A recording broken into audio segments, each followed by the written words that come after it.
buat kami mengerti, buat kami sungguh boleh menikmati kasih-Mu yang tak terbatas.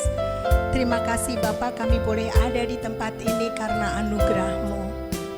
Kami membuka hati kami mau tundukkan hidup kami di bawah kuasa-Mu Bapa.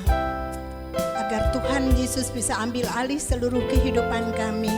Dan Engkau sendiri Bapa, Tuhan dan Roh Kudus yang berbicara sore hari ini, Kau membuka pengertian baru, pengertian yang selama ini meragukan kami. Engkau membuat kami mengerti dengan jelas. Engkau ada dan Engkau yang berkehendak, dan hanya Engkau saja Bapa yang melebihi segala-galanya. Terima kasih Bapa untuk kehadiran-Mu. Terima kasih Tuhan Yesus Engkau ada di sini. Terima kasih Roh Kudus Engkau yang akan menolong kami untuk mengerti kehendak Bapa pada sore hari ini. Terima kasih untuk pasukan malaikat Tuhan. Silakan Engkau berjaga-jaga dengan kekuatan yang baru, dengan kesetiaan yang dari surga, dengan sukacita yang luar biasa. Terima kasih Bapa, Tuhan dan Roh Kudus, di dalam nama Tuhan Yesus kami bersyukur. Haleluya. Amin. Shalom Bapak Ibu, silakan duduk. Ya. Kita mau menyapa saudara-saudara kita yang ada di luar Batam ya. Mari kita katakan shalom, 1, 2, 3. Shalom Bapak Ibu saudaraku yang ada di Medan, di Pekanbaru, di Jakarta, di Kalimantan, di Singapura, di Manado, di Solo. Mana lagi Pak? Medan sudah. Siapapun Anda yang sedang mendengarkan acara ini, shalom buat engkau. Tuhan memberkati. Kita malam hari ini tema kita adalah Heavenly Places. Kenapa ada S-nya ya? Karena Heavenly Place atau alam roh itu sangat luas, terdiri dari banyak sekali bagian dan tingkat-tingkat. Jadi ada S di belakangnya, bagian pertama. Baiklah, yang slide pertama, alam roh atau heavenly places atau sama dengan dunia roh adalah alam yang real, yang nyata. Alam roh adalah alam yang nyata ya, dan yang asli. Alam roh sangat luas, bertingkat-tingkat, dan tahta Bapa berada di tingkat paling atas di sebelah utara. Di sana berkumpul atau banyak sekali aneka makhluk roh dan berjuta malaikat yang melayaninya. Kenapa saya menulis begini? Karena ada firman-Nya. Kita lanjutkan ya, firman-Nya ada di dalam, lanjutnya Pak. Yesaya 14 ayat 13 ini yang dikatakan bahwa Allah Bapa itu tahtanya ada di bukit di sebelah paling utara ya. Ada di dalam Yesaya 14 ayat 13. Karena engkau berkata dalam hatimu, aku akan naik ke surga dan memerintah bintang-bintang Allah, yaitu para malaikat. Aku akan menduduki tahta yang paling tinggi. Aku akan bersemayam di atas bukit pertemuan jauh di utara. Ini perkataannya si Lucifer ya.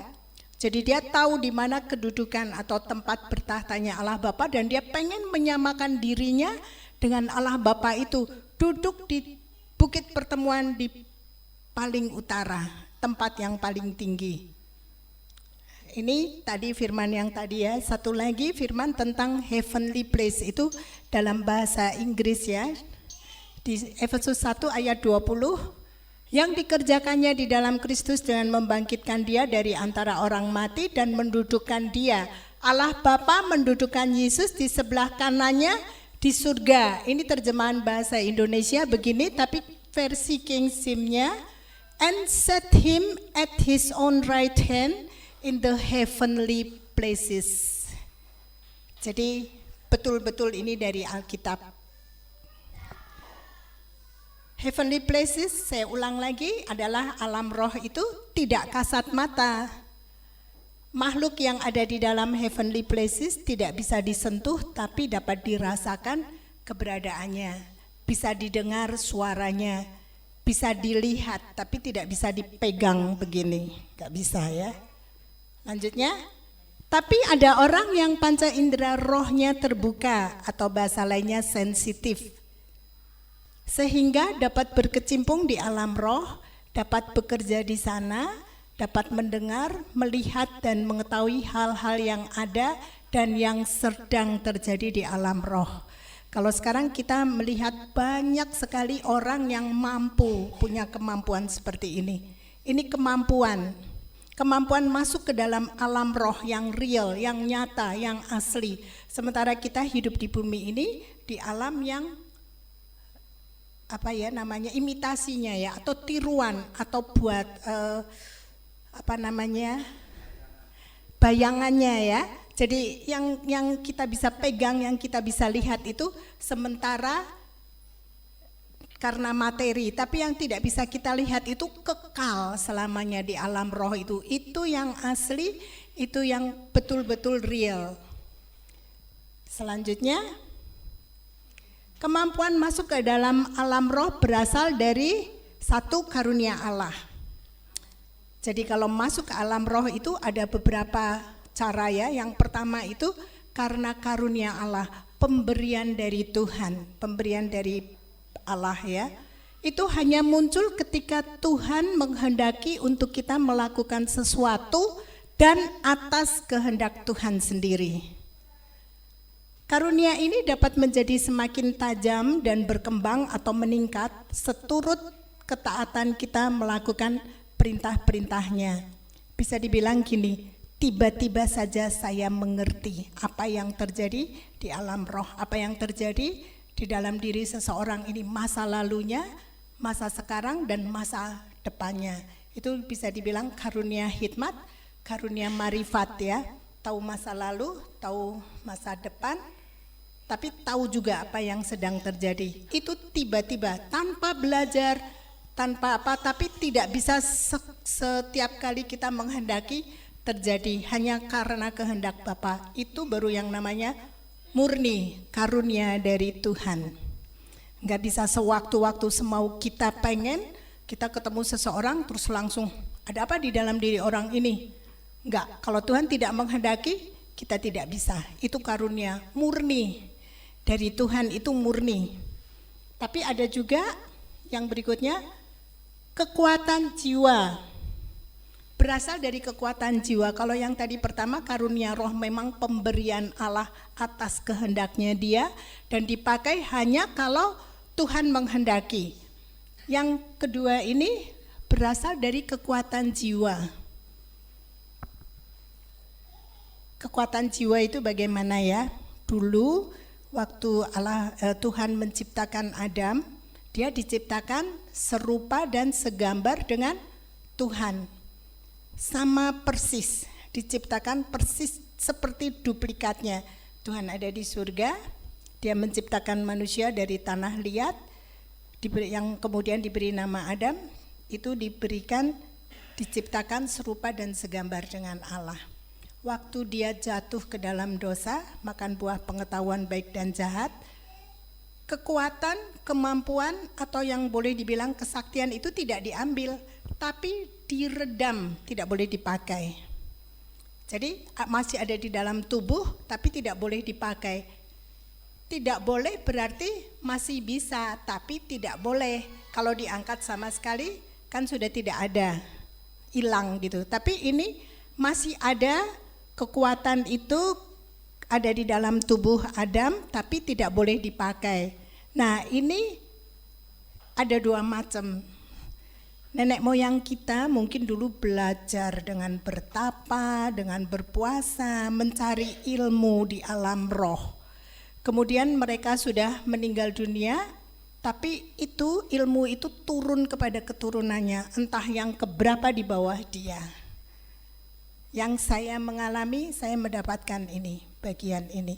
Saya tidak pernah belajar tentang bagaimana di alam roh yang namanya kesaktian atau apa-apa, tidak pernah sama sekali. Yang namanya puasa, tirakat, semedi atau apapun tidak. Tapi tiba-tiba saya bisa melihat ke alam roh.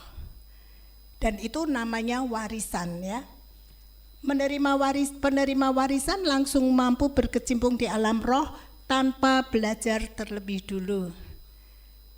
Tapi kalau dari kekuatan jiwa ini ada dua ya, yang satunya lagi bisa digali. Berikutnya, kekuatan jiwa yang dibangkitkan. Jadi kemampuan masuk ke alam roh, berkecimpung di alam roh, itu yang kekuatan jiwa itu ada dua ya. Satu warisan dari kakek nenek moyang, satu lagi menggali sendiri. Banyak orang yang dengan sengaja belajar membangkitkan atau menggali hal-hal yang supranatural sehingga terlihat menjadi sakti, mampu melakukan hal-hal yang tidak bisa dilakukan oleh orang-orang biasa atau kebanyakan ya. Tapi itu melalui ritual-ritual dengan bertapa, dengan berpuasa, dengan melakukan banyak kegiatan yang sepertinya itu rohani. Jadi kita mengenal ada dua bagian ya, kemampuan masuk ke alam roh. Satu memang pemberian atau karunia Allah, satu lagi yang berasal dari kekuatan jiwa.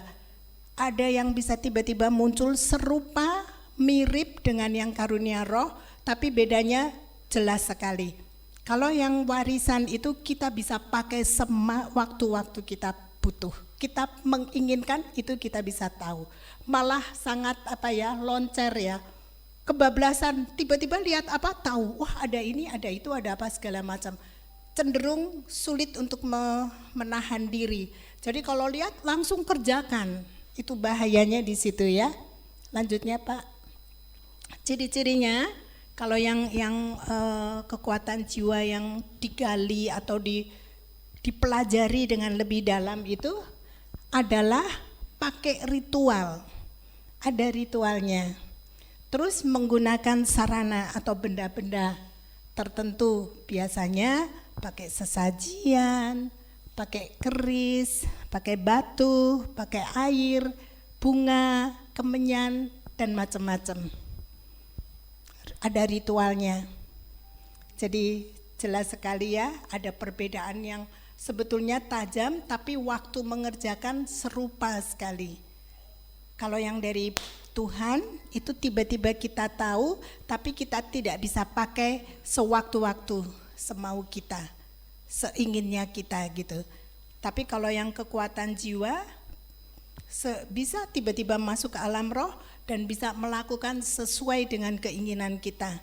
Yang satu lagi harus digali dengan dipelajari, dengan bertapa, dengan bersemedi, dengan melakukan ritual-ritual yang macam-macam itu, kekuatan jiwa masuk ke alam roh itu muncul dan bisa sangat kuat, bisa sangat sakti, bisa dipakai sembarang waktu kapanpun ada permintaan dia bisa lakukan. Kalau yang dari Tuhan tidak, bedanya di situ. Ya. Nah, kalau yang dari menggali kekuatan itu ada syaratnya, ada mantranya, ada patokan yang harus dikerjakan dengan lengkap.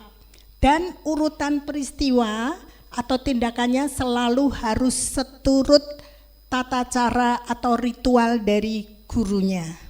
Jadi enggak boleh nyimpang, harus begini sekian hari begini, harus lakukan ini, makan ini, tidur di mana, apa-apa itu harus dijalanin semua. Nah, hasilnya atau itu hanya untuk kebanggaan sendiri ya. Tadi belum selesai bacanya. Untuk kebanggaan sendiri, untuk keuntungan sendiri dan kemuliaan diri sendiri. Aku sakti dong, aku bisa tolong orang, aku bisa melakukan banyak hal yang tidak bisa dilakukan oleh kebanyakan orang. Kebanggaan itu membawa orang tersebut jatuh ke dalam dosa tapi tidak sadar, ketipu saja. Karena sebenarnya melanggar Tuhan kan, tidak boleh dipakai tapi dipakai dengan sengaja. Lanjutnya. Oh ya, ini cara ritual tadi ya. Harus nembang dulu, tahu nembang? Nyanyi. Nah, Tuhan ngasih kata-katanya nembang, saya tulis nembang. Karena itu pengertian saya dalam. Yang namanya nembang itu menyanyikan dengan nada-nada yang spesial, nada-nada yang diajarkan oleh gurunya itu. Jadi kalau di kita tadi ya menaikkan pujian penyembahan itu kan dari hati karena mengasihi Tuhan. Kalau ini nembang itu mau minta sesuatu untuk menjadi kebutuhan kita itu untuk terpenuhi gitu. Nah, nembang sampai lama-lama nanti tubuhnya bergetar. Itu artinya kerasukan, sudah kemasukan ya. Dulu di Jawa waktu saya masih SMA ada yang namanya Ibu apa gitu ya. Itu di daerah Jawa Tengah itu. Dia kalau nembang tuh suaranya kalau orang Jawa bilang galik-galik, apa Bu terjemahannya bahasa Indonesia? Suaranya galik-galik tuh, tinggi sekali nadanya sampai melengking-melengking gitu. Setelah itu dia bergetar-getar kayak apa terus jatuh, bek. Terus baru dia ngomong, kamu ada ini, kamu mengalami begini, kamu apa itu ibu apa ya namanya kok saya lupa. Dia terkenal sekali pada waktu itu saya masih SMP, SMA ya, naik ke SMA. Itu dia sangat terkenal pada waktu itu ya.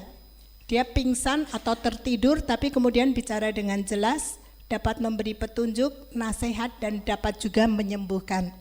Kalau dengan ibu ini saya punya ketemu dengan 5 orang secara langsung. Semua sama. Pertama dia bukan nembang sih kalau yang di versi Kristennya ya, ceritanya berbahasa roh gitu. Berbahasa roh nanti getar, blek, tidur. Setelah tidur dia bicara. Dia ngomong sampai pokoknya dia ngomong apa-apa itu betul semua. Awalnya semuanya betul dan terbukti memang ya. Cara si iblis menipu dengan cara yang kayak gini ya. Lanjutnya aja dulu. Awalnya nampak dan terbukti benar. Dan itu mempesona banyak orang. Tetapi selanjutnya menjadi aneh dan kita bisa melihatnya sebagai manifestasi dari kedagingan. Ujung-ujungnya untuk cari uang, kedudukan, kemewahan, kegiatan seks, dan buahnya adalah kekacauan, pertengkaran. Dan saya melihat itu dari 5 orang termasuk ibu ini baru keinget sekarang. Yang 4 itu 3 perempuan 1 laki-laki. Semua ciri-cirinya sama persis. Selalu dia worship katanya, berbahasa roh. Pingsan terus dia bicara benar yang diomongkan. Malah bisa mengajarkan tentang firman Tuhan juga. Jadi itu ada satu ya yang anak laki nih deh. Dia kedatangan temannya tuh lesu gitu. Aku kok hatinya ndak karuan gitu ya. Bisa tolong didoakan gitu. Si anak laki ini diam gitu. Dia cuman berbahasa roh sebentar. Tiba-tiba dia pingsan. Dia bilang mamimu sakit keras. Dia dalam keadaan sangat parah gitu. Nah temannya itu langsung telepon di luar kota kan, di luar pulau. Ternyata betul maminya dalam keadaan sangat kritis gitu. Terus dia bilang nih anak laki ini bilang bahwa kamu nggak usah pulang, percuma kalau pulang juga mamimu lewat sekarang gitu. Tapi kamu persiapkan saja semuanya, besok baru kamu pulang gitu. Betul, nih anak pulang ke rumahnya maminya meninggal. Jadi tapi dia sudah bisa persiapkan segala sesuatunya untuk pulang ke rumahnya gitu.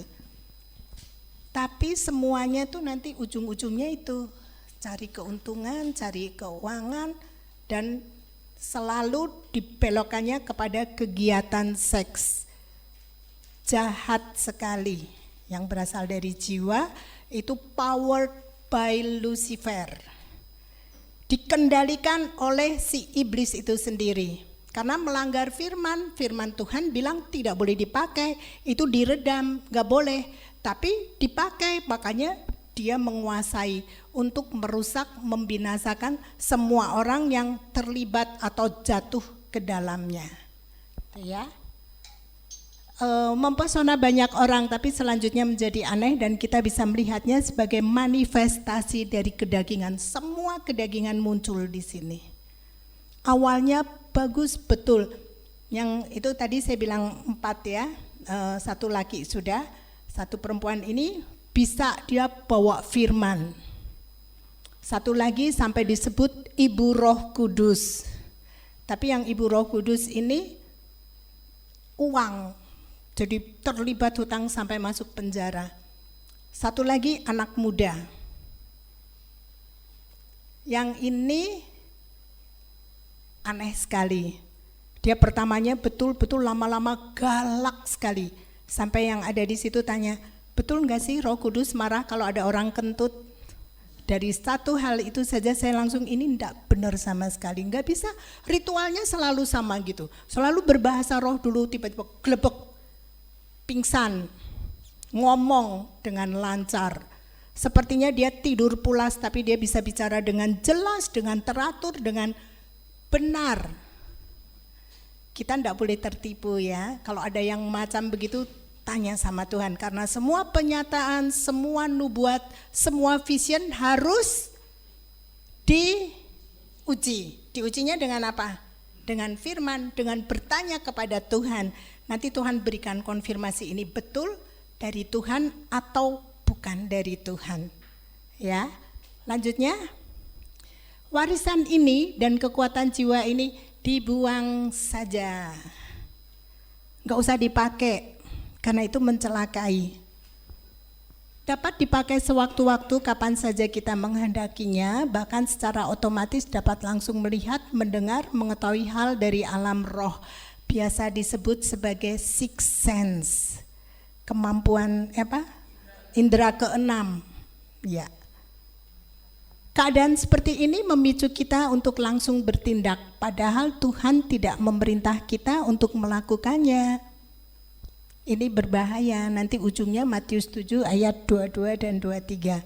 Tuhan, aku kan melakukan ini demi namamu, aku bangkitkan orang mati, aku sembuhkan orang, aku lakukan banyak hal yang luar biasa dalam namamu Tuhan Yesus. Terus Tuhan Yesus bilang, sekarang juga aku mau berterus terang, aku tidak mengenal engkau, pembuat kejahatan, enyah dari hadapanku. Mengerikan ya. Itu kan bunyi tentang firman ini kan bicara tentang yang mengenal Tuhan Yesus, bukan yang di luar yang tidak mengenal Tuhan, yang mengenal Tuhan Yesus dan melakukan banyak mujizat dalam nama Tuhan Yesus atau demi nama Tuhan Yesus, tapi tidak diperintahkan Tuhan. Yang saya alami dulu tahun 95 sampai 97 ini, saya belajar pelayanan di rumah Bapak Andreas. Kalau ada datang misalkan 10 orang, minimal 8 saya tahu masa lalunya apa, sedang ngapain, sekarang kekhawatirannya apa-apa. Tiba-tiba tahu, tanpa konseling, tanpa apa, tapi saya takut. Kan baru belajar, jadi tanya, Ibu betulkah Ibu mengalami seperti ini? Betulkah ada kejadian seperti ini? Betulkah pertanyaan dulu semua. Waktu dia betul, wah bangganya, aku bisa, aku tahu. Tidak disuruh Tuhan, kerjain saja, belepotan. Sepertinya betul, tetapi tidak betul, karena tidak diperintahkan Tuhan. Ini sebetulnya diajar pengendalian diri. Sudah diberikan sama Tuhan, pengendalian diri, kalau tidak pernah dipakai, nggak pernah bisa mengendalikan diri sendiri. Jatuh terus di situ, jatuh terus. Sepertinya betul, aku kan nolong orang, aku kan menyampaikan apa yang aku tahu dan betul gitu. Ternyata tidak. Jadi dibuang saja. Cara buangnya bagaimana? Cara membuang warisan dan apalagi kalau menggali sendiri. Punya kekuatan supernatural, punya hal-hal yang tidak dimiliki orang lain, bisa menyembuhkan, bisa mendatangkan berkat. Dari mana? Kalau Tuhan yang tidak, yang kalau dari Tuhan permanen. Kalau yang bukan dari Tuhan bayar harga, pakai darah, pakai nyawa. Dan itu selalu terjadi begitu. Harus dibuang. Yang saya lakukan dulu, saya minta ampun setelah saya membaca bukunya Watchmeni, judulnya Kekuatan Laten Sukma, masih terjemahan bahasa lama, pakai tulisan yang TY, C-nya itu jadi TJ itu ya. bahasa itu, wah saya mengerti banget. Oh ternyata sangat tipis antara warisan nenek moyang atau kemampuan masuk ke dalam roh dari nenek moyang dengan karunia roh atau roh yang bekerja atau jiwa yang bekerja. Hasilnya untuk orang itu bisa oke, tapi untuk pelaku nol, malah bisa di bawah nol, minus. Jadi buang saja. Saya minta ampun sama Tuhan, saya tidak mengerti itu warisan asalnya dari siapa, dari engkong atau mak, dari pihak papi atau dari mami, saya tidak tahu. Tapi saya datang, saya minta dilepaskan. Di doa Bapa kami kan ada, Bapa lepaskan kami dari segala yang jahat ya. Saya minta Bapa lepaskan saya dari warisan-warisan yang seperti ini. Saya tidak mau. Terus baru saya bilang, hanya kalau Tuhan menghendaki, Tuhan membuat saya mengerti dan Tuhan memberi keberanian untuk saya melakukannya. Tiba-tiba itu tahun 97, saya limbung, gak ngerti apa-apa, pergi ke Cipaku. Aduh kok enggak tahu apa-apa ya, kesepian, terus malu, terus rasanya kayak apa gitu. Sepertinya wah enak kemarin sebelum berdoa. Tiba-tiba tahu bisa bekerja. Tapi Tuhan sayang banget ya, Tuhan sangat peduli, Tuhan tidak mau biarkan saya kecemplung di dalam yang salah itu. Keluar saya dari pelayanan itu, saya pamit sama Bapak, Pak saya nggak datang dulu, libur gitu.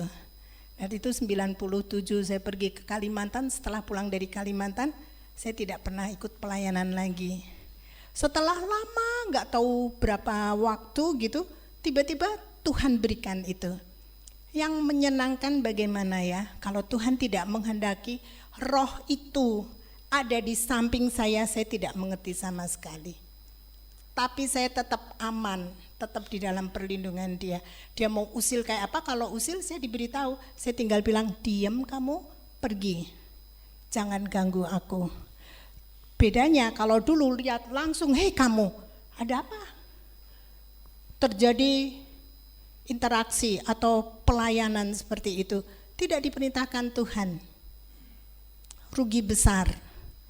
Tapi waktu ada di posisi yang sampai dengan hari ini, meskipun itu yang jahat ada di depan saya, kalau Tuhan tidak perintahkan ke saya untuk kerja, saya tidak tahu apa-apa, enak sekali. Bersyukur sekali, tidak terjebak di dalam tipuan-tipuannya si jahat itu. Fokusnya kepada Tuhan, bukan kepada yang lain. Fokus kepada Tuhan, Dia yang akan menuntun kita, Dia yang akan menggiring kita, apa kita harus lakukan atau kita diam, melakukannya juga apa gitu. Apakah beritakan Injil sama roh itu ditolong, apakah kita pergikan saja, tidak ada urusan karena belum waktunya. Kita dikerjain nanti bisa semalaman, wah tengking-tengking kecapean, tidak terjadi apa-apa. Tapi kalau Tuhan perintahkan, ya kerjakan. Sementara waktu kerjakan gitu ya, pernah terjadi. Ada teman yang datang masuk, Tuhan bilang pergi, tinggalin. Terus mau nurut yang mana gitu kan? Ini tahu. Sedang melayani gitu tiba-tiba ada yang masuk, terus dia lebih keras gitu. Saya sudah bilang jangan disakitin gitu. Tapi itu ya udah kata Tuhan, kan itu bertentangan, bagaimana bisa tidak sehati pelayanan bersama kan? Saya minggir saja gitu. Setelah 1 jam baru, ini kemana ya gitu. Saya balik lagi ternyata sudah kacau sekali, kesakitan sekali. Ada waktunya di mana kita diperintahkan Tuhan, kita kerja. Waktu kita tidak diperintahkan Tuhan, diam, enjoy sukacitanya Tuhan gitu loh. Nikmati kasihnya, nikmati anugerahnya, nikmati keindahan Tuhan. Jauh lebih membahagiakan. Kita tidak terkecoh lagi dengan urusan yang aku harus gagah, aku harus menjadi ini gitu ya, kuat, tidak. Lanjutnya. Nah ini, ternyata di alam roh tuh ada bagian-bagiannya banyak sekali, ada tingkat-tingkatnya, ada level-levelnya. Paulus pernah dibawa Tuhan ke level 3, itu ternyata adalah Firdaus ya. Ini firman-Nya di 2 Korintus 12 ayat 2. Kita baca sama-sama ya. 1, 2, 3. 14 tahun yang lalu saya diangkat ke atas untuk berkunjung ke surga. Jangan bertanya apakah badan saya juga ke sana atau hanya roh saja, sebab saya tidak tahu. Tuhan sajalah yang mengetahui jawabnya. Tetapi bagaimanapun juga saya berada di Firdaus. Ini terjemahan FIYH. Kalau yang terjemahan baru ditulis ke tingkat 3. Jadi di tingkat 3 itu Firdaus. Ayat yang menunjukkan tentang tingkat-tingkat di dalam heavenly places itu cuman ini. Ini yang mereferensikan kita, yang memberitahu kepada kita bahwa di alam roh itu ternyata luas banget. Dan dunia orang mati adalah yang terendah. Jadi kalau masuk ke dunia orang mati gak perlu bangga juga. Itu tempat yang paling rendah, tempat yang paling tinggi masuk ke hadirat Bapa. Kan? Kalau masuk di sana baru boleh wow, aku bahagia ada di tempat yang paling mulia. Meskipun kayak Paulus tuh baru tingkat 3, belum sampai ke tahta Bapa. Tapi bagus daripada masuk ke dunia roh, ke alam dunia orang mati. Ketemunya orang mati, arwah-arwah semua. Dan di situ seringnya mereka tuh jahil, kita dimainin, dikerjain gitu ya. Oke, lanjutnya. Sekarang tentang alam materi. Tadi alam roh seperti itu ya, gambaran secara garis besarnya ya. Kalau alam materi itu berupa bumi beserta segala isinya. Alam materi kasat mata, bisa dilihat, bisa dipegang. Dapat bergerak dan tumbuh, memberi buah atau hasil. Semua yang ada dalam alam materi adalah duplikat atau tiruan atau gambaran, bayangan dari semua yang ada di alam roh.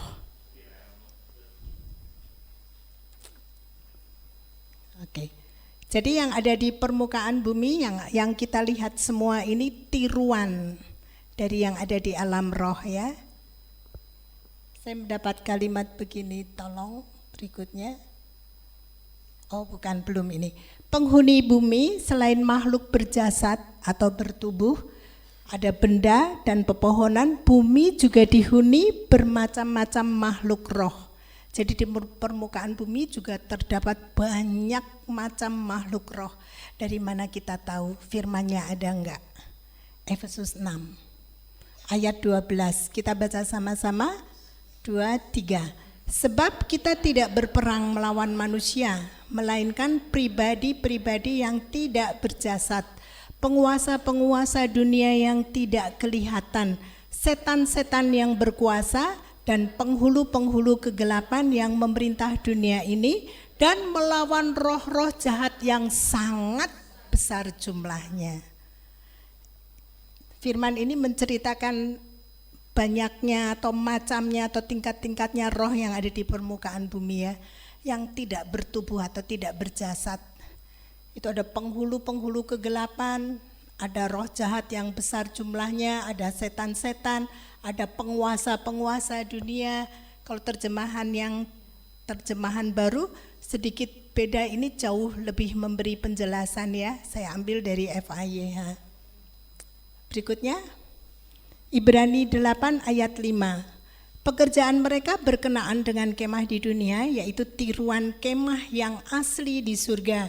Karena ketika Musa sedang bersiap-siap akan mendirikan kemah itu, Allah memperingatkan dia agar dengan cermat mengikuti pola kemah di surga yang diperlihatkan kepadanya di atas gunung Sinai. Ini firman yang menyatakan bahwa yang ada di bumi tiruan dari apa yang ada di alam roh. Yang ada di alam materi adalah duplikat dari apa yang ada di alam roh. Musa membuat kemah di bumi dengan melihat kemah yang ada di surga. Ukurannya, modelnya, bahan-bahannya semua harus sama persis. Tuhan membuat Musa melihat, atau bisa dibilang inspirasinya Musa itu diperoleh dari alam roh ya. Lanjutnya, ini kata-kata yang saya dapat ya. inspirasi dari alam roh. Semua lukisan, patung, boneka, dan benda-benda lain, misalnya keris yang dibuat para seniman, ide atau inspirasinya berasal dari alam roh. Jadi mereka melihat di alam roh diwujudkan ke dalam bentuk di alam materi, ya. Melalui imajinasinya, para seniman menangkap hal-hal dan melihat gambaran atau rupa makhluk di alam roh yang kemudian mereka wujudkan dalam bentuk lukisan, patung, dan aneka benda seni lainnya, termasuk film. Film-film yang sekarang itu, kok dibilang yang apa ya, Avengers ya, apa namanya? Ya, itu kan robot-robot yang apa itu tuh melihat di alam roh ada makhluk seperti itu. Saya tanya sama Tuhan, dari mana mereka bisa itu? Mereka melihat ke alam roh dan menangkap itu diwujudkan di bumi, dibikin figurnya, semuanya dibuat begitu. Nanti patung-patung, lukisan, semua Pokemon yang lucu-lucu begitu, di alam roh ada bentuk itu. Nanti kita pulang ke surga, waktu kita pulang kita bisa melihat semua itu. Kalau sekarang apa yang ditampilkan Tuhan, terima saja dulu. Pernah lihat Pokemon di alam roh belum? Belum ya, Pokemon mainan anak itu. Iya. Lanjutnya. Nah, sekarang bicara tentang apakah malaikat dan arwah itu sama? Tidak sama sekali. Waktu penciptaan, malaikat diciptakan dengan perkataan Tuhan. Tuhan bilang, jadilah pasukan pelayan, yang diberi nama malaikat. Dia yang melayani, roh yang melayani, itu malaikat. Tuhan menciptakan malaikat melalui perkataannya sebagai makhluk roh yang tidak bertubuh. Dan malaikat tidak punya jenis kelamin. Tampilannya kadang seperti laki-laki, kadang perempuan, tapi tidak berjenis kelamin. Karena tidak kawin dan dikawinkan, itu malaikat. Kalau arwah itu roh manusia yang sudah tidak bertubuh lagi. Ya, Tuhan menciptakan manusia kan, Adam diciptakan dari tanah liat kan, setelah itu dia tetap patung saja sebetulnya. Waktu Tuhan menghembuskan nafas ke dalamnya, Alkitab mengatakan dia menjadi makhluk yang hidup. Jadi kehidupannya atau rohnya itu berasal dari nafasnya Tuhan Yesus. Dua materi yang sangat berbeda, satu dengan perkataan, satu dengan rohnya Yesus sendiri masuk ke dalam dirinya. Baru mati, gak punya tubuh lagi, dia jadi arwah. Namanya bahasa Indonesianya arwah atau roh orang mati. Atau kalau di Jawa sering dibilang hantu. Ada hantu, kadang dicampur adukan dengan setan. Tidak sama ya, setan itu malaikat yang ditarik sama Lucifer. Sepertiga dari jumlah malaikat. Jadi tidak sama, setan sama arwah tidak sama. Setan malaikat, kalau arwah roh manusia ya. Kejadian 2 ayat 7 ini firman-Nya tadi ya, ketika itulah Tuhan Allah membentuk manusia itu dari debu tanah dan menghembuskan nafas hidup ke dalam hidungnya, demikian manusia itu menjadi makhluk yang hidup. Jadi manusia berasal dari roh. Roh manusia berasal dari nafasnya Tuhan. Arwah adalah roh manusia yang sudah meninggalkan tubuhnya. Di Indonesia disebut hantu. Roh manusia diciptakan atau berasal dari nafas Tuhan. Jadi jelas ya perbedaan-perbedaan ini, jangan rancu. Nanti bilang arwah, bilang setan. Beda, waktu itu dibilang setan dia tidak akan bereaksi dan tidak akan tunduk sama kita. Tapi waktu kita bilang kamu roh orang mati, arwah atau sebut namanya, kalau tahu atau apa, dia akan bereaksi dan pergi, nurut, tunduk, gak bisa melawan. Tapi waktu kita tidak tahu, kita bilang, udah setan ini keluar, enggak keluar. Enggak akan pernah keluar di alam roh, tertib. Kalau ya, ya, kalau tidak di luar itu tidak berlaku. Jadi kalau kita tidak membiasakan diri, melatih diri untuk seperti ini, nanti bingung di alam roh. Waktu tubuh kita, waktu roh kita meninggalkan bumi, kebingungan ini gimana ini? Nggak bisa apa-apa, harus melatih diri. Jujur, tulus, benar. Nah, dunia malaikat ya. Ibrani 1 ayat 7, Allah berbicara mengenai malaikat-malaikatnya sebagai pesuruh yang cepat laksana angin dan sebagai pelayan yang berupa api yang menyala. Jadi malaikat Tuhan ini ada seniman yang menggambar seperti ini ya. Jadi saya belum pernah lihat yang seperti ini sih. Tapi ada seniman yang menangkap gambaran ini dan dia lukis dan dia taruh di YouTube ya. Di YouTube ya. Dibilang ini malaikat ada yang bentuknya seperti ini. Oke, lanjutnya. Malaikat dapat menampakkan diri seperti manusia atau tepatnya malaikat menampakkan diri dengan memakai tubuh manusia ketika diutus Tuhan ke bumi. Ini firman ini nanti baca di rumah. Kejadian 16 dan 21 itu cerita tentang malaikat yang menampakkan diri di hadapan Hagar. Waktu pertama Hagar disiksa sama Sarah ya, dia harus pergi. Dia pergi terus ada malaikat yang menampakkan diri ya, kasih tahu pulang ke majikanmu karena kamu akan melahirkan anak dan anak ini akan menjadi bangsa yang besar gitu. Itu menampakkan diri sebagai manusia.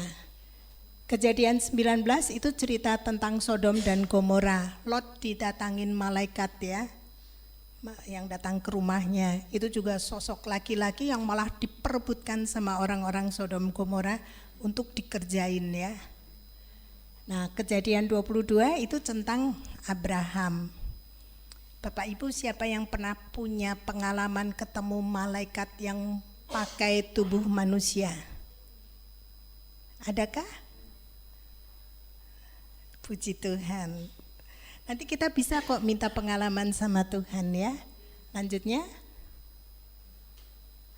Ini yang saya ingat waktu menyusun materi ini ya. Anak muda yang membawa merpati putih. Kayaknya sudah pernah ya cerita ini ya. Belum, ini tahun 92-an, sekitar tahun 92 ya. 91 atau 92, saya ada di Jakarta. Tinggal di Hayam Wuruk. Itu pergi ke sawah besar yang jalan besar itu ya, sawah besar, makan siang itu hari Minggu. Pulangnya belum sampai karena angkotnya berhenti terus, jadi kami turun masih jauh, yuk jalan aja gitu. Pas jalan saya nggak nyadar, jalan saja gitu, berdua sama teman saya. Tiba-tiba teman saya tuh berbalik, dia pegang baju anak laki itu, balikin gitu. Saya bilang, ini anak genit amat narik baju anak laki gitu ya. Saya tanya kenapa, dompetku diambil katanya gitu. Oh, waktu itu kan saya barusan belajar KPP itu ya, di situ diajarkan ada hamba Tuhan yang kerampokan gitu. Dia bawa alat-alat musik dari satu kota ke kota lain di Amerika kalau tidak salah. Terus waktu dia kerampokan, dia mau itu barang balik kembali gitu. Nggak boleh di ini. Nah itu menginspirasi, saya bilang, sini balikin dompetnya. Itu anak muda itu yang itu gerombolan, ada belasan anak gitu. Dia makiin saya pakai kata-kata yang saya enggak ingat lagi gitu. Tapi pokoknya di antaranya mau mati ya gitu. Enggak, saya mau tuh dompet dibalikin gitu. Terus tiba-tiba ngomel-ngomel, terus si Ina ini teman saya tarik, udahlah Ci, biarin, uangnya cuma 42.000 katanya gitu. Ya udah gitu, pas udah jalan lagi, saya ngomel, kamu sih di kantong belakang gini, diambil kan gampang. Saya bilang kamu ceroboh gitu. Tapi kan itu ada KTP, ada SIM, ada ATM gitu. Saya balik lagi, sini balikin itu dompetnya, ambil uangnya, ambil tapi KTP SIM balikin, saya bilang gitu. Itu anak sudah agak jauh gitu ya dari jarak sini sama di belakang sana. Terus tiba-tiba saya melihat ada anak muda pakai baju koko ya, baju yang lehernya gini, rapi gitu, bawahnya sarung, dia bawa merpati putih gitu. Dia jalan, dia berhenti di depan gerombolan itu. Saya ngeliat persis dari anak itu muncul sampai dia menghampiri saya, terus dia balikin dompetnya. Bu, ini dompetnya. Kata-katanya gitu, Bu, ini dompetnya. Saya lihat wajahnya, ini anak baik banget. Terima kasih ya, saya bilang gitu. Terus ya udah, saya udah bilang terima kasih, saya balik ke Ina itu. Nih dompetnya. Untung tuh ada anak muda itu yang bawa merpati putih. Teman saya bilang, merpati putih apanya? Ayam hitam katanya.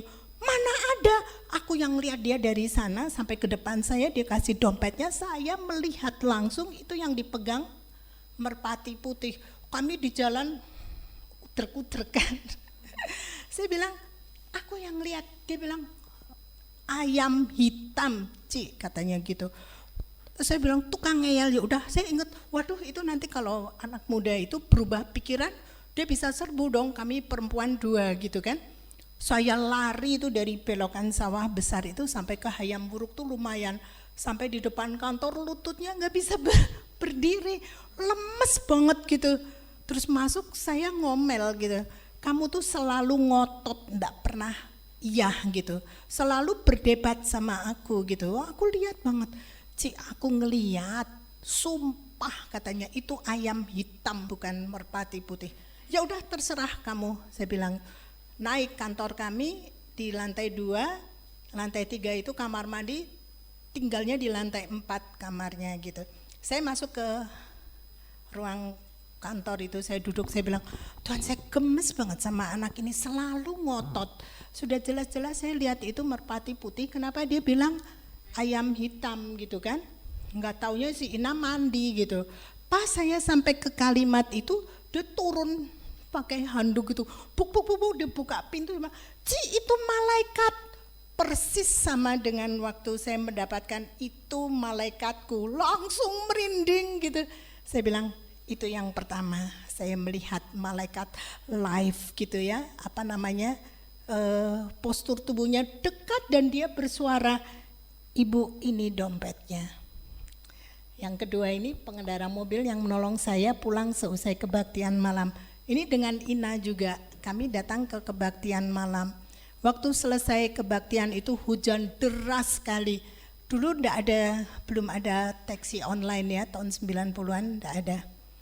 Saya bilang, waduh gimana ini sampai semua jemaat sudah pulang. Tiba-tiba ada satu mobil sedan gitu, keluar dari tempat parkir, terus bilang, Ibu ayo saya anterin, Ibu kan ke Hayam Wuruk kan. Itu mah nggak pakai pikir 2-3 kali, kalau sudah malam tinggal kami berdua gitu kan. Naik saja, di jalan yang ngobrol, Bapak mau kemana? Saya juga ke Hayam Wuruk, tapi kok lupa nggak ingat, kok Bapak tahu saya ke Hayam Wuruk gitu tuh nggak. Duduk saja, begitu sampai di Hayam Wuruk, turun, mau bilang terima kasih, dilihat mobilnya tidak ada sudah. Secepat apa coba, hitungan detik ya. Turun kan masih deres gitu ya, masih hujan sampai ke Hayam Wuruk tuh masih hujan.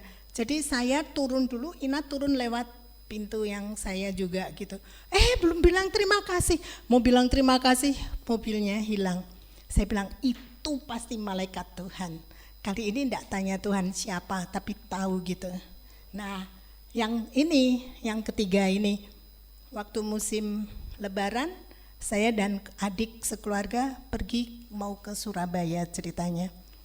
Sampai di Tegal, yang jembatan Brebes atau apalah itu yang jembatan besar itu, tiba-tiba terjadi tabrakan beruntun gitu. Ada sepeda motor yang bersentuhan satu dengan yang lain, satu jatuh ke arah mobil kami. Jadi itu direm mendadak, sampai nyenggol sepeda motor yang jatuh, baru mobil kami berhenti. Itu mas saya sampai gigit lidah sendiri karena benturannya cepat sekali gitu, keras. Saya lihat ke belakang itu kan tumpuk-tumpuk ya, ada mobil yang bawa parcel barang-barang bawaan itu ditaruh di atas, nimpa orang-orang yang ada di bawah. Wah, waktu dibuka jendela kan berteriak gitu semua, teriak-teriak gitu. Suami adik saya itu turun periksa itu mobilnya gitu, masuk, aku bilang jalan saja, kan bukan salahnya kita gitu. Karena suasananya tuh tiba-tiba kayak mencekam gitu. Tahu-tahu dari bawah jembatan itu bisa muncul satu bapak. Terus dia bilang, "Bapak baik-baik saja kan?" Dia singkirkan itu sepeda motor. "Cepat jalan Pak." Jalan kami suruh, itu pasti malaikat Tuhan. Beda sekali tampilannya dengan orang-orang yang berkerumun, wah tuding-tuding semua begitu. Sepertinya kami harus mengganti rugi semuanya itu, padahal bagaimana itu kalau dikeroyok kan enggak bisa apa-apa gitu.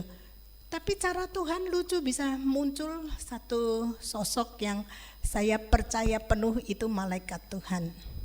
Dia bersih kayak gitu, terus dia bilang, tenang saja gitu, dia pinggirin sepeda motor dan itu yang tuding-tuding, yang marah-marah, yang teriak-teriak itu enggak bisa apa-apa, diam saja. Sampai mobil kami melaju, bonyok belakangnya tapi mesinnya tetap bisa jalan sampai ke Tegal. Sampai di Tegal baru mogok berhenti gak bisa jalan. Pertolongan Tuhan selalu tepat pada waktunya. Dan malaikat-malaikat diciptakan untuk melayani anak-anak Allah. Jadi pelayanan malaikat ada, nyata, dan dia bisa sampai dengan sekarang ini, bukan hanya di zaman perjanjian lama ya, tampilkan diri seperti manusia. Makanya pertanyaan, malaikat laki atau perempuan? Yang saya temuin semua bertubuh laki-laki. Tapi Tuhan jelas bilang, mereka tidak kawin dan dikawinkan. Tidak ada gendernya laki atau perempuan. Makhluk surga.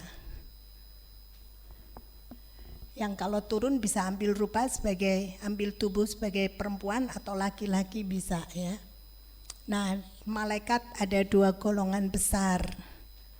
Yang pertama itu malaikat kudus atau juga disebut malaikat terang, disebut juga malaikat Tuhan, malaikat Allah atau bala tentara surgawi. Yang kedua malaikat kegelapan atau fallen angels. Malaikat yang jatuh di dalam dosa itu. Dia ditarik oleh Lucifer waktu Lucifer dibuang ke bumi ya. Firman-Nya ada di malaikat kudus jumlahnya 2 kali lipat dari fallen angels. Jadi pasukan malaikat yang melayani kita 2 kali lipat dari yang jatuh ke dalam si iblis itu. Tetap fasilitasnya lebih ya yang Tuhan sediakan buat kita. Mikael adalah panglima malaikat. Kalau ini ya gambarnya kayak gini, Michael itu, Mikael itu. Dia bersayap dan besar, selalu ada pedang di tangannya. Saya tanya sama Tuhan, apa pedangnya enggak pernah dilepas? Tidak, karena dia pasukan, karena dia malaikat perang. Ada pedang, enggak kalah sama bom. Dari dulu tetap pedang sampai sekarang. Berikutnya ini ya Yudas. Padahal Mikael sekalipun yang paling berkuasa di antara para malaikat ketika berbantah-bantah dengan iblis mengenai mayat Musa, tidak berani mendakwa atau mengejek iblis itu, melainkan hanya berkata, kiranya Tuhan menghardik engkau. Ini contoh bagaimana panglima perangnya Tuhan itu memperlakukan iblis. Dia yang perkasa, dia yang luar biasa, dia yang hebat. Tidak mengejek, tidak menghina iblis. Jadi jangan bilang iblis tuh kamu diunyek-unyek kayak apa gitu. Enggak usah. Dia enggak usah diapa-apain, sudah tersiksa di situ kok. Tidak boleh. Kata Tuhan juga harus mengasihi musuh. Musuh kita tuh bukan yang dari darah dan daging. Itu tadi Efesus 6 itu, penguasa di udara, penghulu di udara, roh-roh jahat di udara. Tapi tidak boleh dihancurkan, tidak boleh disiksa. Dihardik boleh. Kiranya Tuhan yang menghardik engkau gitu ya. Kalau Gabriel pembawa berita. Lanjutnya. Ini Daniel 10 ayat 6 ini gambaran dari tubuhnya si Gabriel itu ya. Daniel melihat penampakannya. Tubuhnya seperti permata Tarsis dan wajahnya seperti cahaya kilat. Matanya seperti suluh yang menyala-nyala, lengan dan kakinya seperti kilau tembaga yang digilap, dan suara ucapannya seperti gaduh orang banyak. Seram kayaknya ya. Itu lukisannya kurang menggambarkan ini ya, karena tubuhnya seperti permata Tarsis, wajahnya seperti cahaya kilat. Bagaimana cara menggambarkannya kalau tidak kita dibawa masuk ke alam roh untuk melihat ketemu sama dia. Di Lukas 1 ayat 9, jawab malaikat itu kepadanya, akulah Gabriel yang melayani Allah, dan aku telah diutus untuk berbicara dengan engkau dan untuk menyampaikan kabar baik ini kepadamu. Gabriel, malaikat pembawa berita, pembawa pesan dari Allah. Serafim. Yesaya 6 ayat 2. Para serafim berdiri di sebelah atasnya, masing-masing mempunyai 6 sayap. 2 sayap dipakai untuk menutupi muka mereka, 2 sayap dipakai untuk menutupi kaki, dan 2 sayap dipakai untuk melayang-layang. Mendekati ya gambarnya, cuman kalau mukanya ditutup nggak kelihatan, jadi dibuka dikit sama pelukisnya. Jadi macamnya ya, tadi pertama kita kenalin Mikael yang panglima perang, yang kedua Gabriel ya, Gabriel itu pembawa berita. Yang ketiga kita kenalin serafim yang punya tugas masing-masing sendiri-sendiri ya. Kerub atau kerubim ini mempunyai 4 wajah atau malaikat biduan yang dilihat Yohanes dan Yehezkiel. Kira-kira gambarnya gini ya. Mukanya satu muka manusia, singa, burung raja wali, satu lagi muka lembu. Jadi kayak apa ya kalau ketemu nanti. Dia penuh dengan mata, terus kakinya itu roda. Jadi kalau mau belok nggak usah pakai berpaling ke sana sini, tinggal geser sana, tinggal geser sini. Saya nggak pernah bisa membayangkan seperti apa. Saya tanya sama Tuhan, Tuhan pengen lihat kerubim Tuhan. Belum dikasih sampai sekarang. Mungkin kalau dikasih lihat saya tersungkur kebingungan. Waktu yang Daniel tadi ya, saya punya pengalaman Daniel waktu ditemuin oleh malaikat Gabriel kan dia tersungkur sampai seperti mau mati itu. Waktu baca itu saya dikasih loh perasaan itu, dikasih pengalaman seperti yang Daniel dapat itu. Saya lagi baca Alkitab gitu, tiba-tiba saya tersungkur, nggak bisa bergerak sama sekali, keluh semua, tangan kakinya semua. Saya bilang kayak gini ya perasaan Daniel waktu jumpa malaikatmu Tuhan gitu. Jadi tersungkur sampai tidak mampu berbuat apa-apa, sampai bernafas pun sulit, nggak bisa bernafas, sampai malaikat itu pegang tangannya, bangun, jangan kayak gini gitu. Lanjutnya, nah ini ya, ini cerita ini yang firman tadi tentang malaikat ini ya, kerubim. Wahyu 4 ayat 6 sampai 8. Dan di hadapan tahta itu ada lautan kaca bagaikan kristal. Di tengah-tengah tahta itu dan di sekelilingnya ada 4 makhluk penuh dengan mata. Di sebelah muka dan di sebelah belakangnya. Jadi penuh mata ya, seluruh tubuhnya bagian muka sama belakang. Adapun makhluk yang pertama sama seperti singa. Dan makhluk yang kedua sama seperti anak lembu. Makhluk yang ketiga mempunyai muka seperti muka manusia. Dan makhluk yang keempat sama seperti burung nasar atau raja wali yang sedang terbang. Dan keempat makhluk itu masing-masing bersayap 6 sekelilingnya dan di sebelah dalamnya penuh dengan mata. Dan dengan tidak berhenti-hentinya mereka berseru siang dan malam, Kudus, Kudus, Kudus. Ini malaikat pemuji, biduan surga, kerubim, bentuknya seperti itu. Ini yang dilihat Yohanes ya. Sekarang yang dilihat Yehezkiel, kita ambil firman-Nya di Yehezkiel 10 ayat 14. Masing-masing mempunyai 4 muka. Muka yang pertama ialah muka kerub, yang kedua ialah muka manusia, yang ketiga ialah muka singa, dan yang keempat ialah muka Raja Wali. Muka kerub tuh yang seperti lembu itu ya. Yeskiel 1 ayat 10, muka mereka kelihatan begini. Keempatnya mempunyai muka seperti manusia di depan, muka singa di sebelah kanan, muka lembu di sebelah kiri, dan muka Raja Wali di belakang. Jadi 4 wajah di kepalanya itu. Dan punya sayap 6 semuanya. Gambarkannya ya, sulit. Lanjutnya, nah ini malaikat yang melayani. Jadi kalau tadi malaikat-malaikat yang tugasnya di kerajaan surga, ini malaikat yang ada di bumi ya. Kita semua dikasih malaikat loh. Siapa yang sudah pernah lihat malaikatnya sendiri? Adakah? Saya lama hanya 2. Waktu sabatikal tahun 2010 dapat 1 lagi, jadi 3. Itu di perjalanan saya dari Bandung ke Puncak itu, saya naik travel, duduk di depan sebelah sopir. Malaikat saya 2 ngikutin. Saya bilang, kamu namanya siapa? Beri aku nama. Wow, saya bilang, Tuhan siapa namanya gitu. Saya dapat 1 wise, 1 mighty. Yang wise itu punya sayap, yang mighty tidak punya sayap. Nah, 2 gitu jalan itu di kilometer 30 mau masuk ke Jakarta itu di sebelah kanan tuh ada pohon bambu yang berderet itu loh.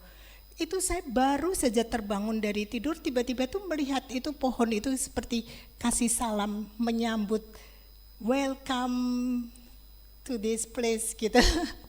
Saya bilang, waduh kok bisa semua itu kayak kayak melambaikan seperti ada tangannya gitu loh, memberi selamat datang. Wah, hati saya bilang, Tuhan lucunya kok bisa ada seperti ini gitu ya. Saya kasih nama itu, sampai di tempat sabatikal itu saya tambahin namanya wise ini, mighty ini, enggak ada semua. Dia hanya mau dipanggil wise dan mighty. Sudah yang ketiga itu di situ di sabatikal itu tiba-tiba dia datang, dia tinggi sekali. Besar, gagah sekali. Baru dia yang nyebutin aku Vironael. Jadi yang 2 tadi minta nama dari saya, tapi saya minta dari Tuhan, dikasihnya begitu, dia enggak mau ditambahin. Namanya wise ya wise saja, namanya mighty ya mighty saja, tidak ada tambahannya. Kalau yang 1 yang terakhir aku Vironael. Jadi 3 itu sebelum pergi ke Hong Kong, jadi sudah punya 3.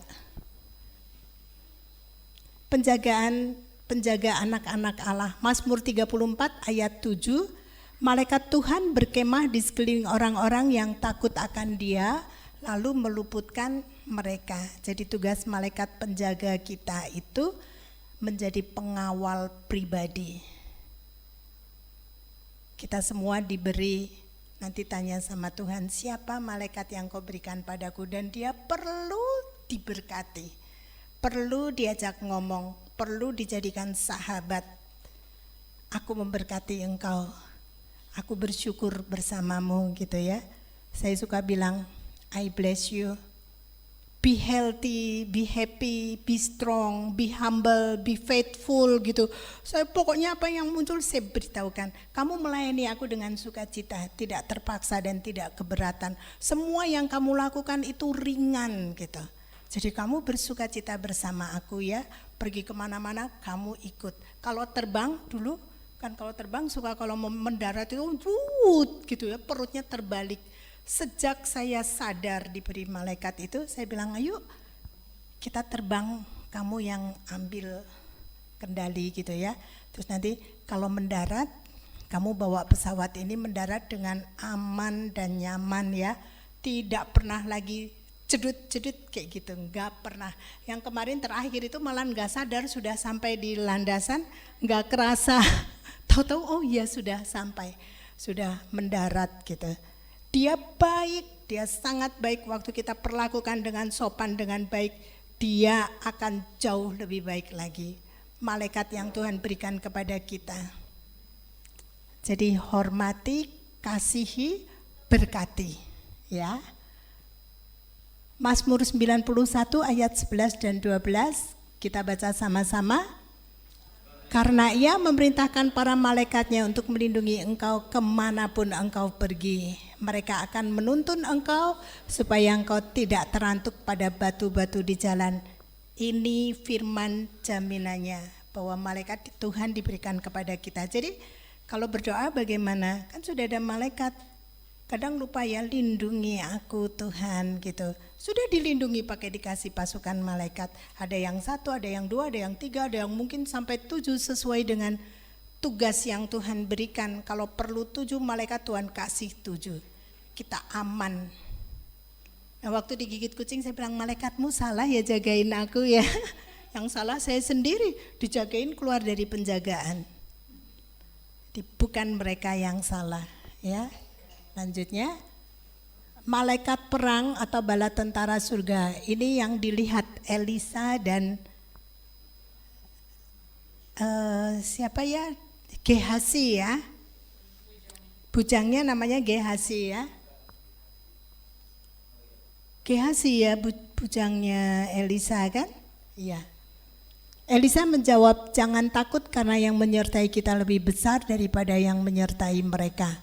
Lalu berdoalah Elisa, Tuhan bukakanlah matanya agar dia dapat melihat. Tuhan membukakan mata pelayan itu sehingga ia dapat melihat kuda-kuda berapi dan kereta-kereta berapi di sekitar gunung tempat tinggal Elisa. Boleh kok sama Tuhan melihat malaikat yang menyertai kita, ini ada firman-Nya. Jadi bukan keluar dari firman, Tuhan aku mau melihat siapa yang kau berikan, siapa namanya, bagaimana rupanya. Kayak apa, kalau kita ngomong tanpa lihat apa-apa kan kayak meraba-raba gitu ya. Sudah tahu nih Mighty di sini nih, Vironel di sini, Wise ada di mana gitu kan.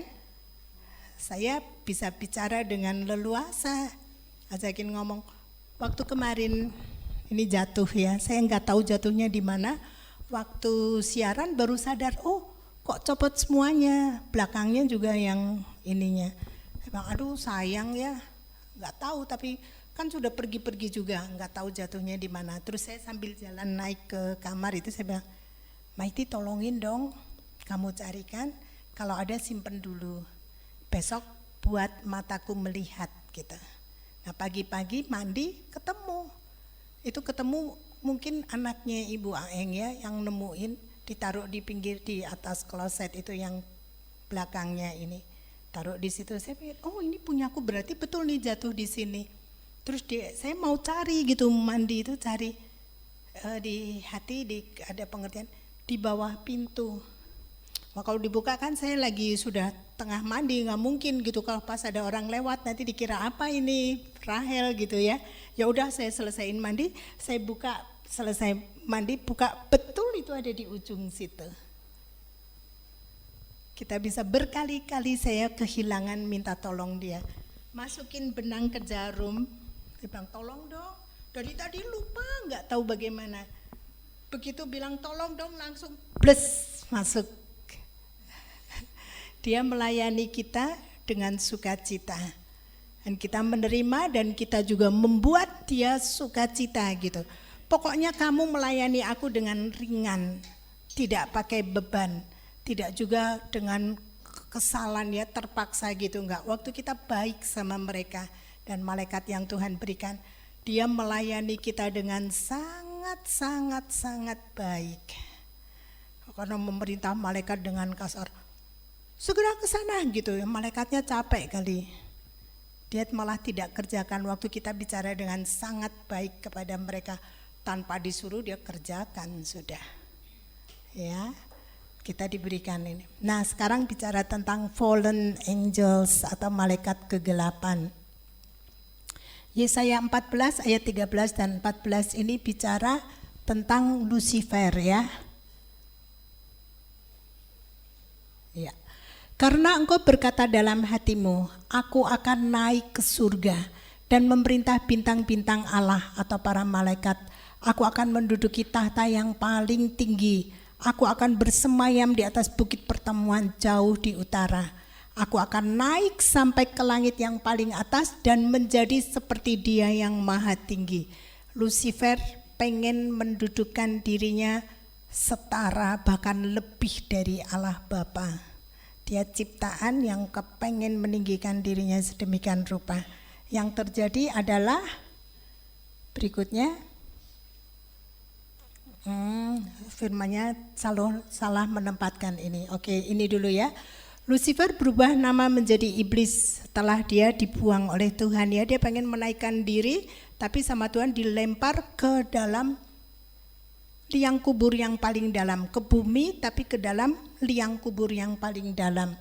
Namanya sudah bukan Lucifer lagi, tapi namanya dirubah menjadi iblis, atau sebutan lainnya adalah naga besar, si ular tua yang disebut iblis atau Satan atau setan, penyesat, pembunuh, pembinasa, bapa pembohong. Itu julukannya si iblis itu, Lucifer.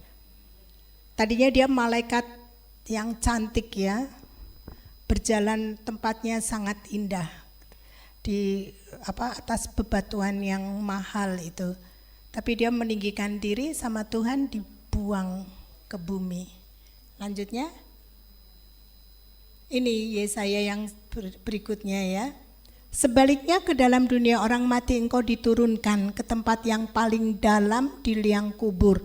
Pengen meninggikan diri, dihukumnya sama Tuhan, justru masuk ke dalam liang kubur yang paling dalam. Itu sebabnya Lucifer itu berkuasa atas arwah-arwah. Karena dia dibuangnya di situ kan, ke liang kubur. Lucifer diturunkan ke dalam dunia orang mati dan dia menyeret sepertiga dari malaikat yang diciptakan Tuhan. Lanjutnya, Wahyu 12 ayat 4 ini yang menyatakan bagaimana Lucifer membawa sepertiga dari malaikat-malaikat ciptaan Tuhan ya. Dan ekornya menyeret sepertiga dari bintang-bintang di langit dan melemparkannya ke atas bumi. Dan naga itu berdiri di hadapan perempuan yang hendak melahirkan itu untuk menelan anaknya. Segera sesudah perempuan itu melahirkannya. Ini nubuat akhir zaman. Tapi yang saya mau ambil tadi tentang firman mana yang menyatakan bahwa Lucifer menarik sepertiga dari jumlah malaikat ya. Dari firman ini Wahyu 12 ayat 4. Lanjutnya Wahyu 12 ayat 9, dan naga besar itu si ular tua yang disebut iblis atau Satan yang menyesatkan seluruh dunia dilemparkan ke bawah. Ia dilemparkan ke bumi bersama-sama dengan malaikat-malaikatnya. Ini firman-Nya semua ada tertulis di dalam Alkitab. Jadi kita pengertiannya hanya berdasarkan atau berasal dari firman Tuhan dari Alkitab ya. Mungkin ada versi lain, tapi kita pakai versinya Tuhan sendiri yang sudah tertulis di dalam Alkitab. Fallen angel yang dimunculkan pada akhir zaman. Serem ya gambarnya ini, si Denis bisa dapat gambar ini. Ya, malaikat jurang maut atau Abaddon, Apoleon, atau pembinasa keji, ini sebutannya malaikat maut nanti yang muncul pada akhir zaman ya. Firman-Nya ada di dalam Wahyu 9 ayat 11. Dan raja yang memerintah mereka ialah malaikat jurang maut. Namanya dalam bahasa Ibrani ialah Abaddon dan dalam bahasa Yunani ialah Apoleon. Nanti kalau di rumah baca Wahyu 9 ayat 1 sampai 21, itu jelas sekali Tuhan memberikan penjelasan ya, atau vision yang dilihat oleh Yohanes tentang akhir zaman atau tentang Apoleon atau si naga malaikat jurang maut ya. Ibrani 11 ayat 28, karena iman maka ia mengadakan Paskah dan pemercikan darah supaya pembinasa anak-anak sulung jangan menyentuh mereka. Ini di terjemahan baru kalimatnya demikian, tapi kalau di FAYH supaya malaikat maut. Jadi malaikat maut itu sudah ada sejak zaman Musa dulu. Waktu ini mau keluar dari tanah Mesir kan anak sulung mati semua, itu yang membinasakan ini malaikat maut. Ada yang menyebutnya Kiam Loong, betul enggak? yang penjaga neraka ya, ada sebagian orang yang percaya itu. Tapi kita kalau dari Alkitab, malaikat jurang maut atau malaikat maut. Lanjutnya 1 Korintus 10 ayat 10, dan janganlah bersungut-sungut seperti yang dilakukan oleh beberapa orang dari mereka sehingga mereka dibinasakan oleh malaikat maut. Terjemahan ILT-nya oleh pembinasa. Saya hanya ingin tunjukkan di mana kebenarannya atau firman-nya di mana ya tentang malaikat maut ini yang sudah bekerja dari sejak zaman dulu. Zaman Musa dia sudah bekerja. Nah, iblis menyamar sebagai terang. Ini serigala menyamar jadi domba, lucu juga ya gambarnya. 2 Korintus 11 ayat 14 sampai 15. Tetapi saya tidak heran, iblis dapat mengubah dirinya menjadi malaikat terang.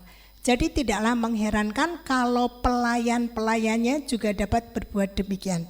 Jadi bukan hanya iblis saja yang bisa menyamar sebagai malaikat terang, tapi pelayan-pelayannya juga bisa. Yang disebut pelayan mereka itu siapa? Termasuk arwah. Arwah yang dikendalikan itu sama mereka. Jadi yang bukan itu besok ya, akan dibahas lebih agak komplit gitu. Jadi bisa itu di dalam mimpi atau di dalam pelayanan kita menyamar sebagai seseorang yang kita kenal. Saya pernah mimpi, di dalam mimpi papi saya datang. Saya aneh, masa papi begini gitu. Waktu saya sebut dalam nama Tuhan Yesus, siapa kamu? Tiba-tiba lari, hihihi gitu. Jadi di dalam mimpi itu berkali-kali. Jadi kalau seandainya kita mimpi atau dapat vision tentang roh orang mati, tetap tes, tetap diuji, tetap tanya sama Tuhan, betulkah orang mati ini atau siapa gitu.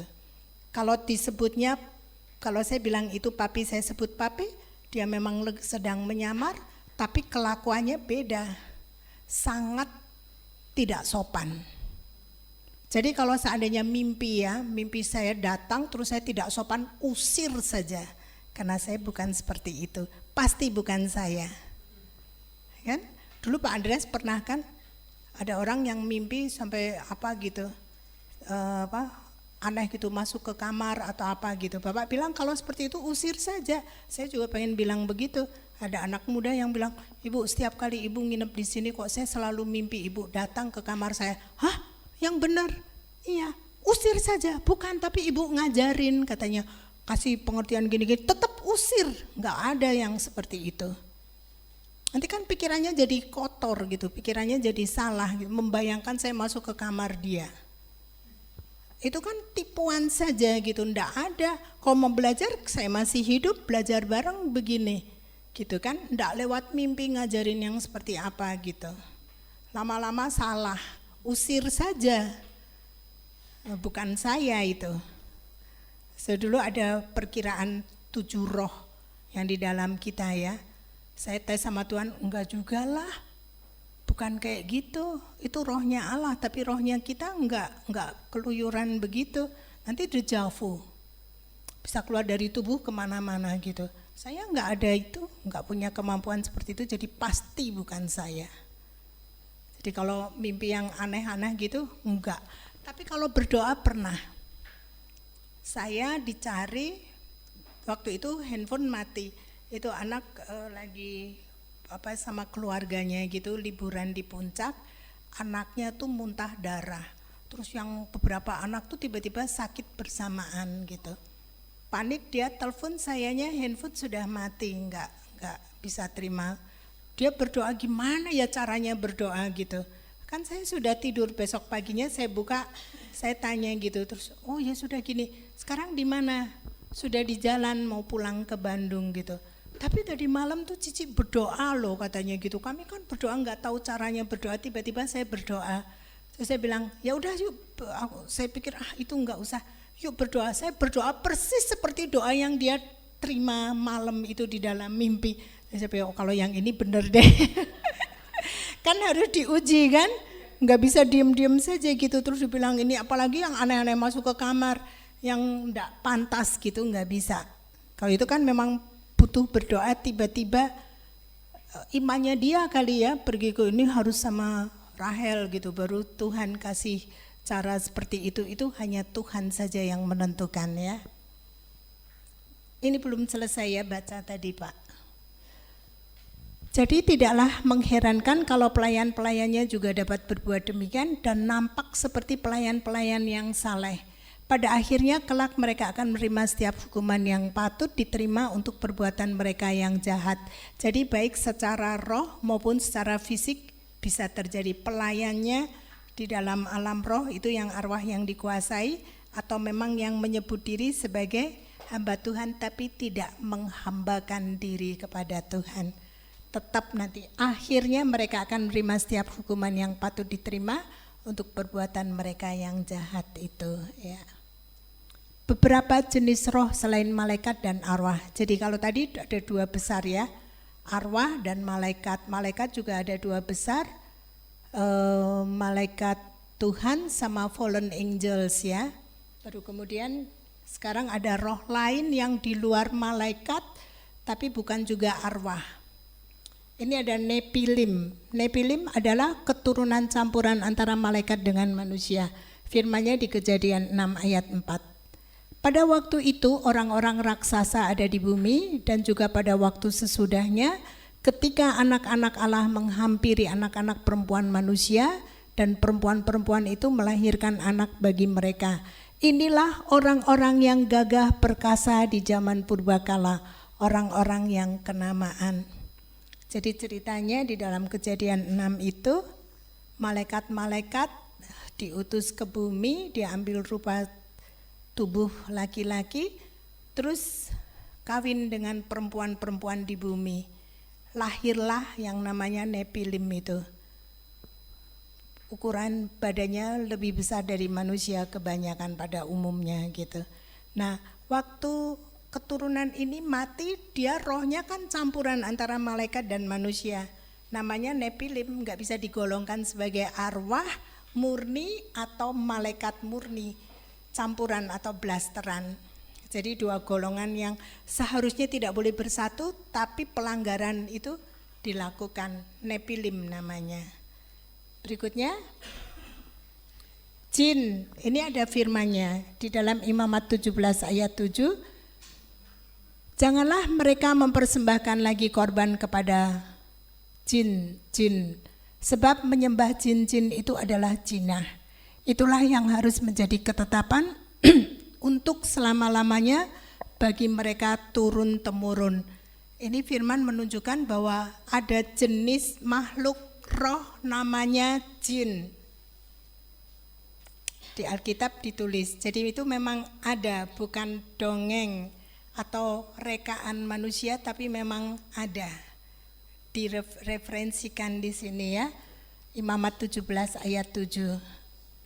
Suka dibikin cerita-cerita yang lucu-lucu, yang aneh gitu ya. Jin masuk ke dalam botol, waktu dibuka terus bilang, engkau jadi tuanku, boleh kasih permintaan, pasti dikabulkan gitu. Nah permintaan itu ceritanya macam-macam, ada yang lucu juga ya.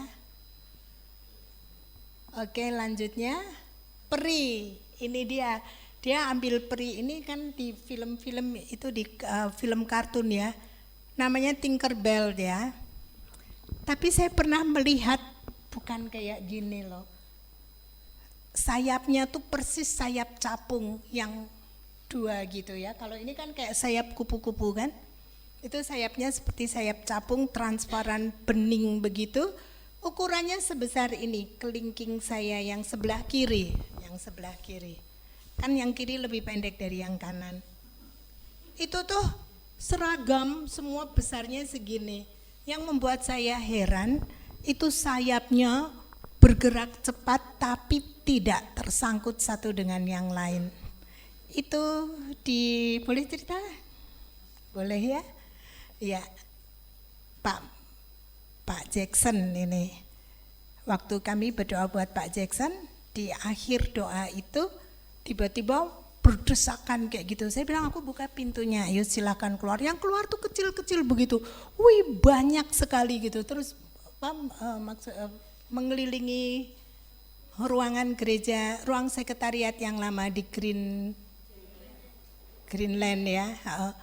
Saya lihat sampai putar, wih banyak sekali, enggak tahu berapa karena itu lapis kan, semuanya bergerak, bajunya biru muda kayak gitu, biru muda halus gitu ya, biru lembut gitu.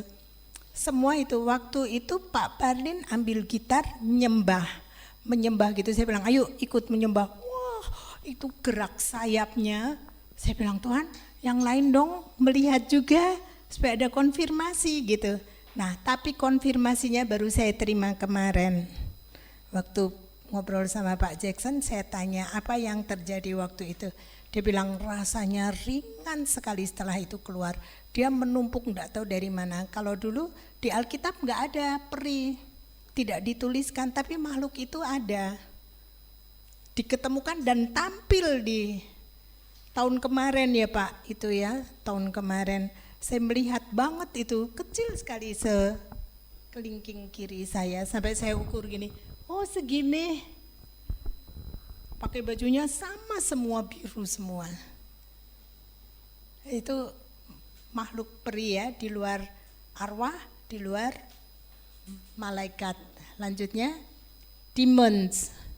Demons ini adalah golongan roh yang lain lagi, bukan arwah dan juga bukan malaikat. Golongan roh yang membawa sifat dan mengubah keadaan seseorang menjadi sama keadaannya dengan demons yang merasuki atau menguasainya. Ini nama roh di golongan demons ya. Atau di Alkitab bisa disebut familiar spirit. Ini merasuk ke dalam jiwa yang merupakan kantong atau wadah bagi demons tersebut. Contohnya ini, roh dusta, pemarah, kecewa, sedih, iri, benci, takut, sakit, sengsara, hawa nafsu itu ternyata roh dan tinggalnya ada di dalam jiwa. Jiwa itu tempat berpikir, berkehendak dan merasa ya. Nah, jadi itu kayak kantong dulu pelajarannya di buku berapa itu Pak Andreas menceritakan bahwa jiwa itu seperti kantong tempat tinggalnya roh-roh itu. Jadi kalau yang dominan roh pemarah, roh marah, ya jadi orangnya jadi pemarah banget. Waktu ini dibersihkan, dikeluarkan, dia jadi tidak pemarah lagi gitu. Itu demons, jadi bukan roh orang mati, bukan juga malaikat. Semakin mengenal beda-bedanya ya. Oke, lanjutnya Galatia 5 ayat 19-21 itu yang menceritakan ini contohnya. Roh yang menguasai ya, perbuatan daging telah nyata yaitu percabulan.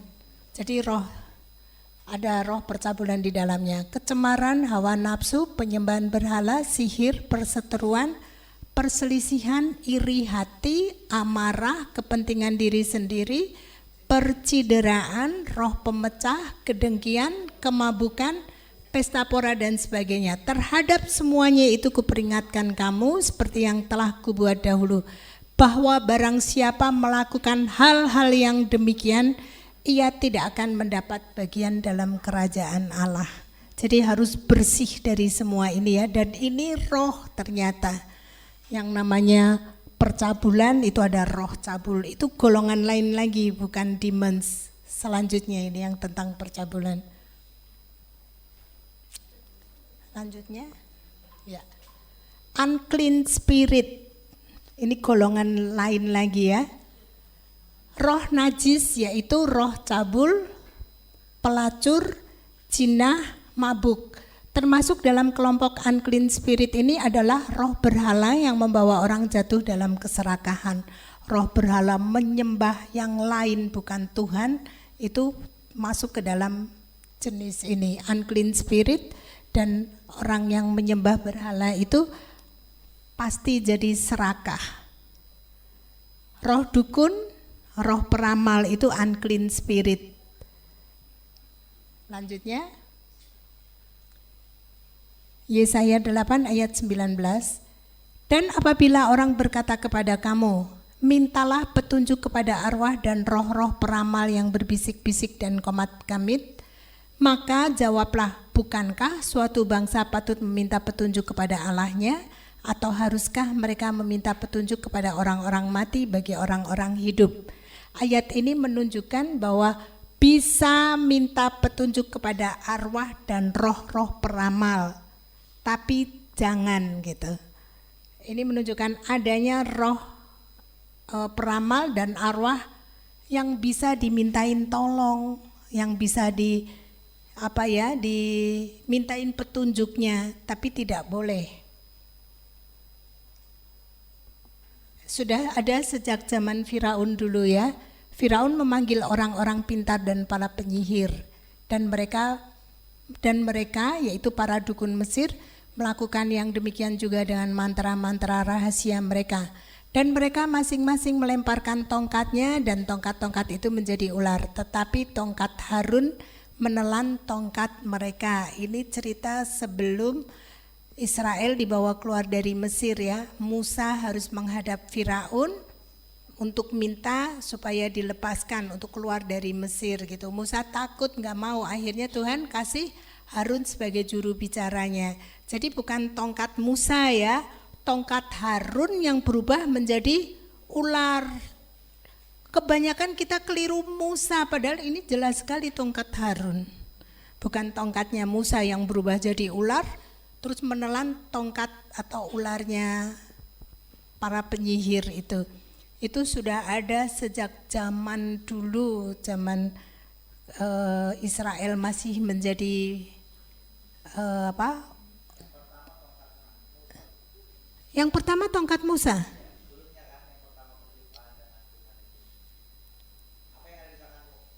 Oh iya betul, tongkat Musa, iya. Memang, tapi yang menelan ular tongkat Harun bukan tongkat Musa. Musa juga punya tongkat, memang betul itu ya. Tapi yang menelan ular ini tongkat Harun. Saya waktu siapin ini juga, loh ternyata bukan tongkat Musa. Selama ini pengertian saya yang makan ularnya penyihir itu tongkatnya Musa.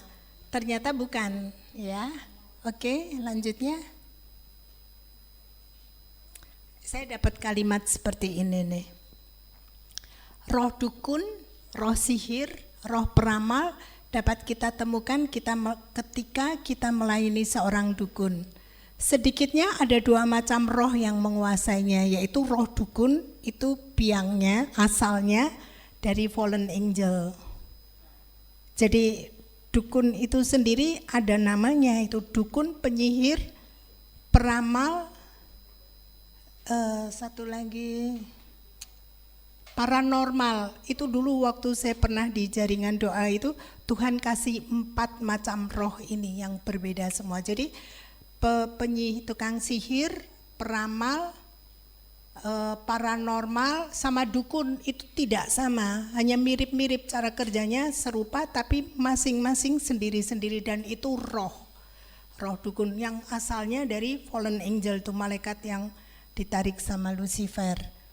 Nah nanti ada arwah yang semasa hidupnya berprofesi sebagai seorang dukun saja, jadi waktu mati dia tidak bisa pulang kepada Tuhan Yesus, berkeliaran saja di situ dan dipakai oleh si yang namanya Kiam Loong itu untuk merusak kehidupan manusia yang ada di bumi dengan tipuan-tipuannya. Yang pertama indah, benar, bagus, baru kemudian akibatnya mencelakai, sangat mengikat dan mencelakakan gitu ya. Kesaksian Bapak Karelao perlu enggak? Habis waktunya ya. Besok saja kita cari. Lanjutnya, ini bukan kita bersuka cita karena kita bisa mengalahkan iblis atau roh jahat dan pasukannya, tapi yang Tuhan mau tuh seperti ini nih. Lukas 10 ayat 18-20, kita baca sama-sama ya. 2, 3. Lalu kata Yesus kepada mereka, aku melihat iblis jatuh seperti kilat dari langit. Sesungguhnya aku telah memberikan kuasa kepada kamu untuk menginjak ular dan kalajengking, dan kuasa untuk menahan kekuatan musuh sehingga tidak ada yang akan membahayakan kamu. Namun demikian, Janganlah bersukacita karena roh-roh itu takluk kepadamu, tetapi bersukacitalah karena namamu ada terdaftar di surga. Ini murid 70 orang murid Tuhan diutus untuk pelayanan. Mereka pulang lapor sama Tuhan, roh itu jahat pun tunduk kepada kami. Tuhan jawab, iya aku lihat tuh iblis jatuh dari langit kayak kilat gitu. Tapi Tuhan bilang ini yang paling penting yang harus kita ingat. Jangan bersukacita karena roh itu takluk kepada kita, tapi bersukacitalah karena namamu tercatat di dalam kitab kehidupan. Itu hanya pengabdian kalau kita masuk ke dalamnya, ke pelayanan dunia roh itu. Pengabdian kita kepada Tuhan, memberi hati sebagai hamba, diperintahkan Tuhan kerjakan, kalau tidak diperintahkan tidak dikerjakan. Tapi bukan bersukacita karena bisa mengalahkan roh-roh itu atau membuat orang jadi merdeka dari roh yang mengikat, tapi bersukacitanya karena nama kita tercatat di dalam kitab kehidupan. Ini wajib ingat, tidak boleh lupa. Jadi kemampuan masuk ke dalam alam roh, kita harus tahu persis, kalau bukan dari Tuhan, buang saja. Kalau Tuhan menghendaki, aku mau kerjakan. Dan hanya diperintahkan Tuhan, baru kerjakan. Setelah kerjakan, selesai. Tidak ada apa-apanya. Itu boleh buat kesaksian, boleh untuk mengencourage orang lain, tapi bukan untuk kebanggaan aku gitu. Bedanya kan gitu, kalau sorry ya dibilang, kalau yang dari hasil menggali kekuatan jiwa, wah dia bisa besar-besarkan kayak apa. Memang mulanya iya, betul. Terjadi mujizat, bukan mujizat ya, terjadi apa ya, yang diminta sama pasien tuh keturutan gitu loh. Jadi minta apa saja jadi. Kalau Tuhan beda, kita dididik, enggak tiba-tiba saja diklik selesai gitu, enggak ada. Diproses, dididik untuk menjadi serupa dengan Tuhan Yesus. Jadi sebetulnya bedanya sangat besar dan jelas. Cuman kita sering tertipu saja gitu. Wow, aku bisa lakukan ini. Padahal yang lakukan bukan kita. Jadi mulai sekarang semakin waspada bahwa semua yang dari Tuhan saja yang boleh kita pegang, kita percayai, kita kerjakan, dan kemuliaan hanya bagi Tuhan.